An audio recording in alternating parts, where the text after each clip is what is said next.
नमस्कार, मैं आलोक मिश्रा अपने चैनल लाइव एटीएम के साथ फिर एक बार आपके बीच में हूँ। आज हम जो वीडियो देखेंगे, उसमें एचएलओ में मकान के जो कोर्स हैं, जिनमें कन्फ्यूजन होता है, उसके बारे में विस्तार से चर्चा करेंगे। तो आपसे अनुरोध है कि वीडियो पूरा अंत तक देखिएगा, ताकि आपका कन्फ्यूजन दूर हो सके। हम देखते हैं कि जब भी हमारे पास हाउस लिस्टिंग के समय कोई मकान बंद होता है या कोई मकान खाली होता है या गैर आवासी होता है, तो उसमें कोडिंग करने में हमें बहुत दिक्कत होती है, परेशानी होती है। तो उसी के जानने के लिए हम लोग स्टेप बाय स्टेप देखते हैं कि क्या समाधान हो सकता है। जो मकान सूचीकरण, जैसा कि आप लोग जान ही रहे हैं कि इस समय जनगणना का प्रथम चरण चल रहा है, तो आप अपने एचएलओ ऐप से सारे एंट्री कर रहे हैं। तो प्रश्न संख्या 7 जहाँ पर आता है कि मकान का उपयोग कैसा है, आवासीय है, गैर आवासीय है या आवास अन्य है। साथ ही साथ हमें जो कन्फ्यूजन होता है वो होता है बंद मकान और खाली मकान। तो आइए हम देखते हैं कि खाली मकान किसे कहते हैं। खाली मकान वो मकान होता है कि ना तो कोई रहता है और ना ही किसी तरह का वहाँ सामान रहता है, किसी व्यक्ति का कोई सामान हो, तो उसको हम खाली मकान मान। उसके उदाहरण हम देख सकते हैं एग्ज़ाम्पल्स कि कोई ऐसा भी नया-नया ही कोई मकान बना है जिसमें अभी रहने के लिए कोई नहीं आया, या कोई ऐसा मकान है जो किराए के लिए बनाया गया है, कोई रहता नहीं है, या वो बेचने के लिए बनाया गया है, जिसमें कोई रहता नहीं है।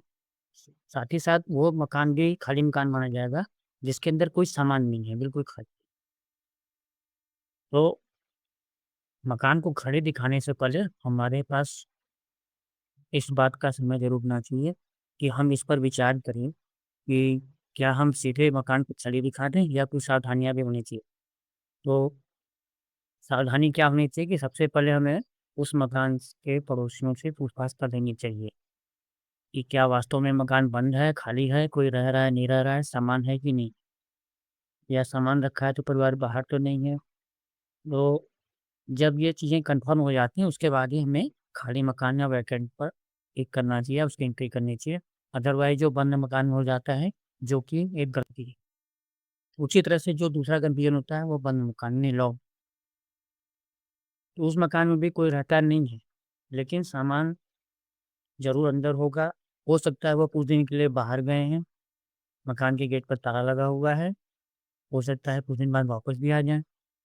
तो उसको इसकी एंट्री कैसे करनी है, सबसे पहले हमें प्रश्न संख्या 7 पर जाना है और जब कन्फर्म कर ले पड़ोसियों से, अगल-बगल से कि नहीं इसमें कोई लोग रहते हैं लेकिन इस समय नहीं है, तो हम उसको मान लेंगे कि बंद मकान है, उसमें सामान।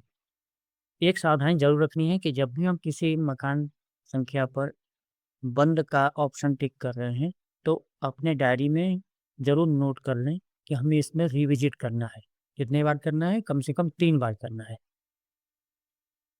और एक सावधानी और रखनी है कि जब तक रिविज़िट हमारा न हो जाए, तब तक उस डेटा को हमें फाइनेंसिंग नहीं करना है। अब सवाल आता है कि अगर हम 3 बार जा रहे हैं, 3 बार पहुँच भी गए अलग-अलग समय पे, उसके बाद भी ताला बंद मिला, तब हमें क्या करना है? तो प्रक्रिया वही अपनानी है आपको कि अपने जो उस मकान के पड़ोसी उनसे आप जानकारी जुटाएँ। चाहे तो आप भवन स्वामी का फ़ोन नंबर भी ले सकते हैं, मुखिया का नाम भी पता कर सकते हैं, अनुमानित संख्या भी पता कर सकते हैं। यदि फ़ोन नंबर आपको मिल जाता है और पता चलता है कि उस परिवार ने कोई अवहेलना की है, तो आप उनका ऐसी आईडी ले सकते हैं, जिससे आपके काम में आसानी हो जाएगी। उसके बाद भी अगर आपको लगता है, आप संतुष्ट हैं, तो आप लॉग पर क्लिक कर सकते हैं। तो आपको कैसे पुष्टि करनी है उसकी? आप पड़ोसियों से पता करेंगे, कम से कम 3 बार वहाँ रिविज़िट अवश्य करेंगे, फ़ोन नंबर प्राप्त कर लेंगे, फ़ोन नंबर मिल जाता है तो आप ऐसी आईडी प्राप्त करेंगे, उसके बाद ही आप सिम करेंगे। अब तीसरा है जो कन्फ्यूज़न क्रिएट होता है, वो है रेज़िडेंशियल और नॉन रेज़िडेंशियल कि हम गैर आवासीय किसको मानें? तो गैर आवासीय वो मकान होता है कि केवल रहने के लिए नहीं उपयोग होता है, बल्कि अन्य कार्यों के लिए होता है। तो उसके एग्ज़ाम्पल्स हम ले सकते हैं, जैसे कोई दुकान है, ऑफ़िस है, गोडाउन है, स्कूल है, हॉस्पिटल है, कोई पूजा स्थल है, धार्मिक स्थल है, कोई वर्कशॉप है, फैक्ट्री है। तो ये सारी चीज़ें क्या हैं, इनको हम नॉन रेज़िडेंशियल या गैर आवासीय मानते हैं। यहाँ पर कोई रहता नहीं है। एक उपयोग अन्य आता है कि आवास अन्य उपयोग। उस स्थिति में क्या होता है कि कोई ऐसा भवन है जिसमें आगे दुकान है, पीछे परिवार रहता है, या नीचे दुकान है, ऊपर परिवार रहता है, या आगे ऑफिस है, पीछे परिवार रहता है, तो उसको हम कहेंगे आवास अन्य उपयोग, क्योंकि उसमें रह भी रहे हैं, साथ-साथ उसका अन्य उपयोग भी किया जा रहा है।